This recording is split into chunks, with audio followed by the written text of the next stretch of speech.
Good afternoon. Good to see all of you.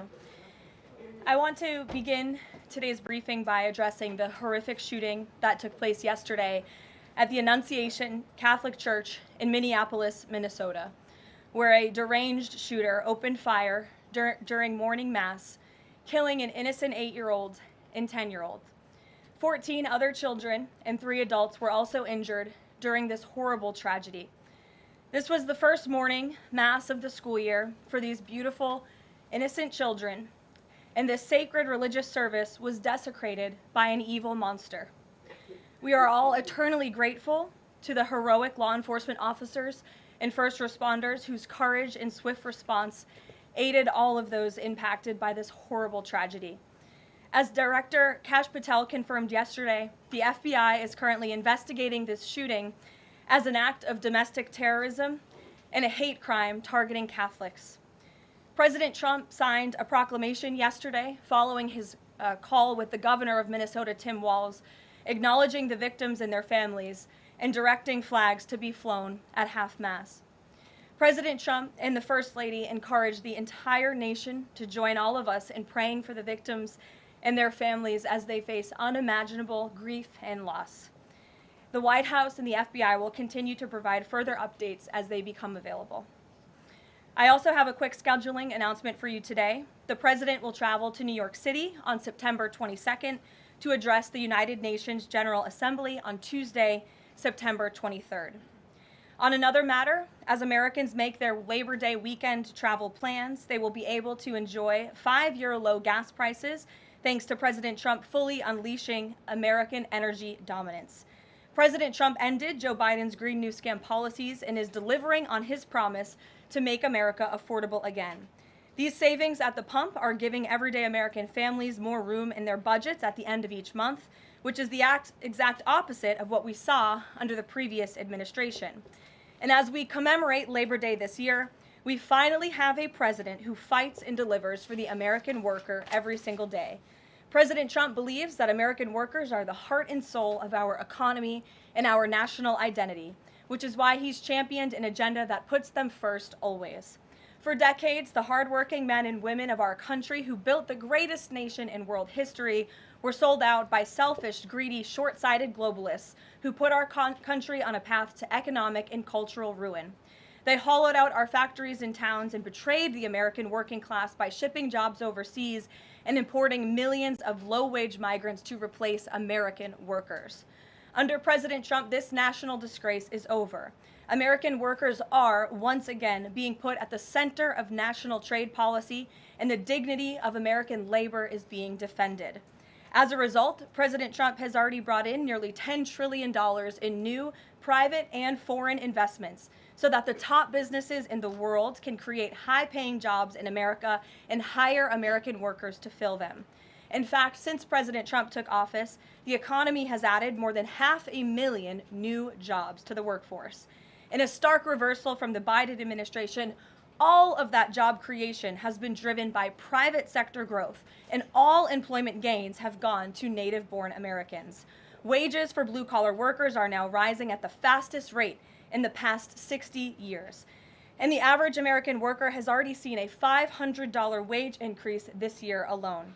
Thanks to the largest middle tax cuts ever signed into law by President Trump, with no tax on tips, no tax on overtime, no tax on Social Security, Americans in all 50 states will keep more of their hard-earned money. The average American taxpayer will see a tax cut of nearly $4,000 because of these pro-growth provisions, according to analysis from the Nonpartisan Tax Foundation. In other news, President Trump continues to deliver on his promise to restore law and order to our nation's capital. Since President Trump's intervention, there have been more than 1,283 arrests right here in the District of Columbia. Total crime in D.C. is down 19%, and violent crime is down 30%. Carjackings in the district are down 67%. Homicides are down 57%. Robberies are down 40%. Motor vehicle thefts are down 32%. And assaults with dangerous weapons are down 23%. And property crime is down 18%. These numbers prove the president's bold actions to make D.C. safe and beautiful again are working, just like he said they would. And that's why on Monday, the president took additional action to sign an executive order taking steps to ensure that cashless bail in Washington, D.C. is eliminated. For too long, D.C.'s reckless cashless bail policies have allowed dangerous criminals to be quickly released, which endangers everyone who lives in and visits our wonderful capital. No cash bail has also foolishly forced law enforcement to repeatedly arrest the same offenders over and over again, only for them to be released back into our nation's capital. This is the definition of insanity, and the president is seeking to end it. He also signed a separate executive order addressing the crime emergency in D.C. by instructing the National Park Service to hire additional United States Park Police officers to support public safety, and directing the U.S. Attorney's Office for D.C. to hire additional prosecutors to focus solely on violent and property crimes. So while liberal Democrats across the country continue to double down on their failed soft on crime approach, the American people, including local D.C. leadership, business owners, and residents, are rallying behind President Trump's crime crackdown. According to new polling, 81% of Americans say crime is a major problem in large cities across the country. And a clear majority of Americans believe the president's actions are justified and necessary to reduce crime in these cities. Indu Bhatia, who runs a liquor store a half mile from the White House here just down the street, is one of those Americans who are grateful for President Trump's public safety push. Indu recently told the New York Post that her store was robbed so many times that they had to spend exorbitant sums of money on security, jeopardizing her family's financial future. But thanks to President Trump's strong action, Indu said, quote, "All of my employees, including me, we feel much safer, and even our customers feel really happy when they walk into our store." And just yesterday, Washington, D.C. Mayor Muriel Bowser credited President Trump for surging federal law enforcement personnel and said neighborhoods, quote, "feel and are much safer." We thank Mayor Bowser for her cooperation and her willingness to help us make D.C. safe and beautiful.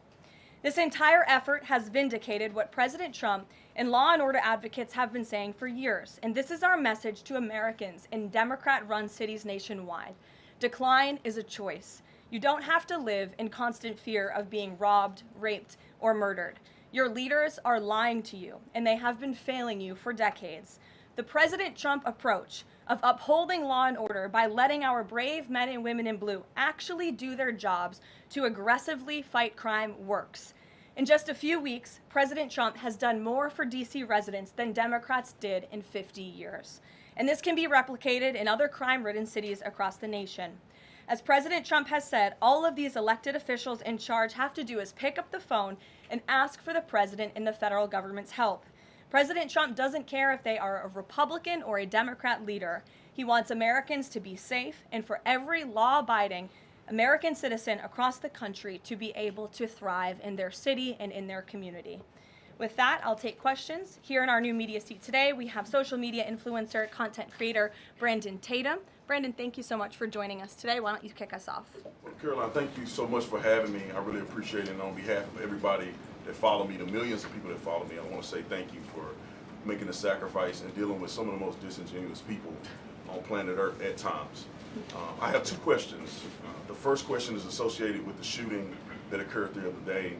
And I want to ask the question of, we know that it's not a gun thing. Any rational person knows it's not a gun thing. We know it's a mental health issue. So I want to know from you, what is President Trump and the White House going to do to address mental health issues around the country associated with these shootings? And the second thing is Chicago. You know, anybody with, and I say, with a connected brainstem knows that Chicago's crime is out of control. And young black men are getting killed, laying dead in the middle of the streets every single day in Chicago. No president has addressed any of these issues. And so what is the White House going to do to address issues in their capacity to deal with the conflict and violence in Chicago? Sure. Well, to your first question about this shooting in Minnesota, right now, the administration is focused on helping the people of Minnesota. It's been less than a day, of course, since this tragedy happened. We have federal law enforcement on the ground assisting local law enforcement. This investigation is ongoing. There's still a lot of facts to understand about these circumstances, and so we're going to continue to do that. As for Chicago and cracking down on crime, it is a priority of this administration to ensure that American cities are safe again, and I'm so glad that you brought up the crime in Chicago, because we've been seeing the governor of Illinois parading out there saying that there's nothing wrong with Chicago, it's a great place to live, there's no crime there, he doesn't need President Trump's help. Well, I think the residents of Chicago beg to differ, and the statistics beg to differ, and I'll just share a few of those statistics with all of you. For 13 consecutive years, Chicago has had the most murders of any U.S. city. This is J.B. Pritzker's legacy, by the way. For 7 consecutive years, Chicago has had the highest murder rate among U.S. cities with more than 1 million people. In 2024, just last year, Chicago's murder rate per capita was 3 times higher than Los Angeles and nearly 5 times higher than New York City. That's more than double the murder rate in Islamabad and nearly 15 times more than Delhi. Out of Chicago's 147,899 reported crimes this year, that's how many crimes have been reported in Chicago since January 1st.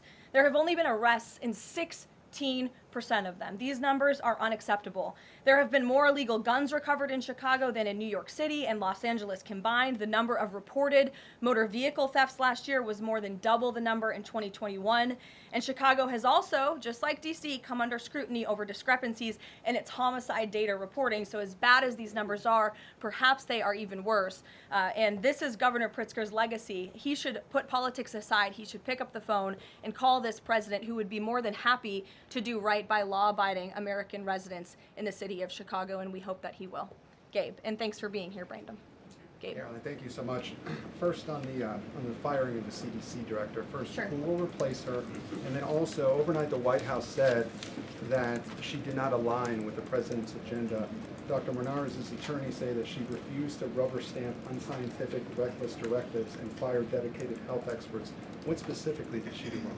Look, what I will say about this individual is that her lawyer's statement made it abundantly clear themselves that she was not aligned with the president's mission to make America healthy again. And the secretary asked her to resign. She said she would, and then she said she wouldn't, so the president fired her, which he has every right to do. It was President Trump who was overwhelmingly reelected on November 5th. This woman has never received a vote in her life, and the president has the authority to fire those who are not aligned with his mission. A new replacement will be announced by either the president or the secretary very soon. And the president and Secretary Kennedy are committed to restoring trust and transparency and credibility to the CDC by ensuring their leadership and their decisions are more public-facing, more accountable, strengthening our public health system, and restoring it to its core mission of protecting Americans from communicable diseases, investing in innovation to prevent, detect, and respond to future threats. That's the mission of the CDC, and we're going to make sure that folks that are in positions of leadership there are aligned with that mission. And briefly on another topic, alligator Alcatraz. Last week, a judge on an environmental concerns lawsuit said that the administration had 60 days to wind down operations there, state officials did. Now, the administration has not been shy in fighting back against what it calls activist judges, but why is it backing down this time? We're not backing down. We've always said that we are going to continue to fight in the court of law for what's right, because we know that what this administration is doing with respect to all policy, but also immigration policy, is above the books, and we're abiding by our nation's immigration laws. And we think it's despicable that an activist judge has inserted themselves in this migrant detention facility to the point where DHS is now having to relocate these illegal immigrants to other detention facilities around the country. That is an unnecessary burden on the Department of Homeland Security and these agents who should be removing these criminals from our community. That's what the American people elected this president to do. So we've always maintained, Gabe, we're going to comply with court orders, but we're also going to fight back on them on the merits of the law. And DHS is in compliance while we disagree with this decision, and we'll continue to fight it in court. Let's go to... Hey, Go ahead. Thanks so much. So just following up on the CDC firing, Sure.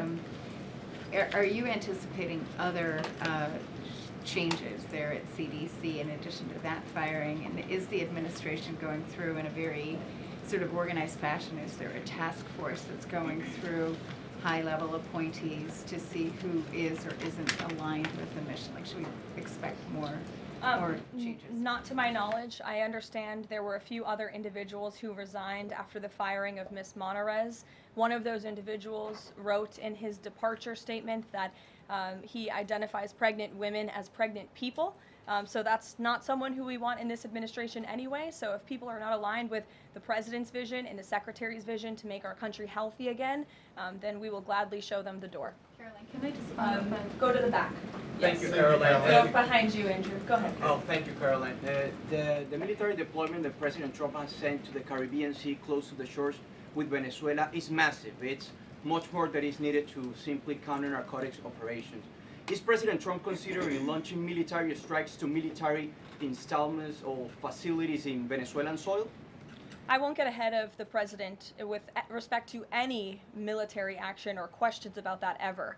But what I will tell you is that many Caribbean nations and many nations in the region have applauded the administration's counter-drug operations and efforts, and the president is prepared to use every element of American power to stop drugs from flooding into our country and to bring those responsible to justice. And as I've said from this podium before, the Maduro regime is not the legitimate government of Venezuela. It is a narco-terror cartel. Maduro is not a legitimate president. He is a fugitive head of this drug cartel. He has been indicted in the United States for trafficking drugs into our country, and it is the utmost responsibility of this president and this administration to prevent the illicit flow of drugs into our country and to protect citizens from those deadly poisons. Reagan. Thanks, Caroline. I have two questions for you. Sure. Democrats, including former White House Press Secretary Jen Psaki and Minneapolis Mayor Jacob Frey, attacked prayer and pushed gun control in the aftermath of yesterday's shooting. What's the White House's response to their comments? Yes, I saw the comments of my predecessor, Ms. Psaki, and frankly, I think they're incredibly insensitive and disrespectful to the tens of millions of Americans of faith across this country who believe in the power of prayer, who believe that prayer works, and who believe that in a time of mourning like this, when beautiful young children were killed while praying in a church, it's utterly disrespectful to deride the power of prayer in this country, and it's disrespectful to the millions of Americans of faith. And I would encourage Ms. Psaki to pray for these families themselves, who need it right now more than ever. My second question for you is that there have been media outlets who have glazed over the fact that the shooter was confused in their gender identity. Does the administration believe that this element needs to be investigated in the shooting? All of the elements are being investigated in the shooting, absolutely. Which is why part of the reason the FBI director came out and immediately confirmed that facet of the investigation. John. Thanks a lot, Caroline. Two questions on two separate issues. First of all, the drone and missile strikes that took place overnight in Ukraine. General Keith Kellogg, the president's special envoy, has described these attacks as egregious. Do you agree with that description, and do you view President Putin as an impediment to getting peace between these two countries? Well, it's not about if I agree, it's about what the president thinks, and I know what the president thinks because I talked to him about this. He was not happy about this news, but he was also not surprised. These are two countries that have been at war for a very long time. Russia launched this attack on Kyiv, and likewise, Ukraine recently dealt a blow to Russia's oil refineries. They have taken out, as a matter of fact, 20% of Russia's oil refinery capacity over the course of their attacks throughout the month of August. So the president is continuing to watch this intently, and this killing, unfortunately, will continue as long as the war continues, which is why the president wants it to end. And that's why he's worked harder than anyone to end this war, which would have never started if he were president. But perhaps both sides of this war are not ready to end it themselves. The president wants it to end, but the leaders of these two countries need it to end and want it to end, must want it to end as well. And I think the president will make some additional statements on this later. My second question has to do with Carrie, I just had one more, if I may. It has to do with the president's intention to remove Lisa Cook as a member of the Federal Reserve Board. He is going or acting upon allegations that have been made by Trump administration official Bill Pulte. These are just allegations. She hasn't been convicted yet of any crime. Is the administration opposed to allowing Ms. Cook to have due process, to challenge what has been alleged against her? I believe she is challenging it. I believe she just filed a lawsuit today, and Mr. Pulte has deferred those allegations over to the Department of Justice to investigate them. What I will say is that you had these mortgage receipts very clearly shown to the president, and he has the cause that he needs to fire this individual. He laid it out in the letter that he provided to her and to the public as well. And so we'll continue to fight this battle. Carrie. Hi, Caroline. So the president just announced that he wants to have a convention right before the midterms next year. The GNC has countered that they too want to have a convention right before the midterms as well. What's the White House's response to that? And can you give us just a little bit of a hint or a tease here as to how the president envisions a convention for the midterms? Look, the president put out a statement on this earlier today. I'll let him speak further on the plans that he envisions, but I think he's very proud of the accomplishments and the achievements of his administration, as he should be. The most secure border in United States history, a crackdown on crime here in our nation's capital, an attack or a reversal of the attack on our energy industry from the previous administration. As I just pointed out to you, gas prices today, this Labor Day, are the lowest they've been since Labor Day in 2020. Our economy is bringing in trillions of dollars in revenue from all over the world again. So there's so much for Republicans and for the president and for Americans across the country to be proud of, and I think the president wants to see that celebrated. But for any further details on this as they come, we'll provide you with them. Iris. Thank you, Caroline. 2 questions on the shooting. What's the administration's message to some concerned parents across the country who might be now worried about their kids' safety in light of the latest incident? We completely and totally understand the concerns of parents across the country. This tragedy it's heartbreaking. As a parent myself, there are no words to describe just the heartbreak that these families must be enduring, which is why the president and the first lady have encouraged everyone to continue to pray for these families and these victims. And it's why this administration is focused on removing public safety threats from our communities. And in fact, I can share with all of you that last night in Washington, D.C., when arrests were being made, there was an arrest of a juvenile right here in D.C. in Ward 7 for threats to kidnap and injure, receiving stolen property, possession of a large capacity feeding device, unlawful possession of firearms and ammunition. A search warrant was executed, 7 firearms were recovered, and the juvenile was arrested after an investigation was initiated based on social media posts allegedly threatening violence towards a school. So this was a juvenile who was a risk to not just himself, but the community here in Washington, and he was removed from the community last night because of the law enforcement efforts of this administration. And I would also point to the statement of our wonderful First Lady that she released yesterday. She wrote, "The tragic mass killing in Minnesota illuminates the need for preemptive intervention in identifying school shooters. Early warning signs are often evident, with many individuals exhibiting concerning behaviors and making violent threats online prior to their actions. We encourage all Americans, as the old saying goes, if you see something, say something. If you see warning signs or threats, report it to law enforcement." This administration, federal law enforcement, will take those reports and those threats seriously. They will be treated as a law enforcement emergency, and we will act accordingly. And on the First Lady's statement, would the administration consider ramping up resources on these fronts to parents and schools across the country to help them look into these signs and prevent more tragedies? It's a very fair question, Iris. As for any potential future policy decisions or funding questions, it's just been over 24 hours since this tragedy occurred. Right now we're focused on the FBI and their investigation and uncovering all the facts, and we'll leave those very important policy discussions to another day. Thank you, Caroline. Go ahead. Megan. I had a question about the Lisa Cook lawsuit that you mentioned. Does the president plan to wait until that lawsuit is resolved to appoint her replacement? I will leave that to the president to make that decision in that announcement himself. Brian. Thank you, Caroline. 2 questions. Bouncing off the CDC, situation with CDC, I'm curious if administration officials are pushing back on the president's agenda, privately, publicly, however, should they fear to lose their jobs going forward? Look, I think if you're doing your job well, and if you are executing on the vision and the promises that the president made to the public who elected him back to this office, then you should have no fear about your job. Just do your job. That's what this president wants to see. He wants to see people solving problems. He wants to see the people who have the privilege of serving the American taxpayer and the federal government abiding by the wishes of the American taxpayers who overwhelmingly reelected him in this cabinet to make America great again, or in this case, make America healthy again. On the Intel deal, where the U.S. got a stake in that company, there's two things I want to ask about that. The first is, what did the U.S. get back in return for that deal? And the second thing is, what are the future plans for giving any form of money to another company? It could be through the CHIPS Act, like this deal, or some other form of funds. What are the plans there by this White House administration? Well, look, as you know, Brian, very well, because you cover it often, the Intel deal is still being ironed out by the Department of Commerce. The T's are still being crossed, the I's are still being dotted.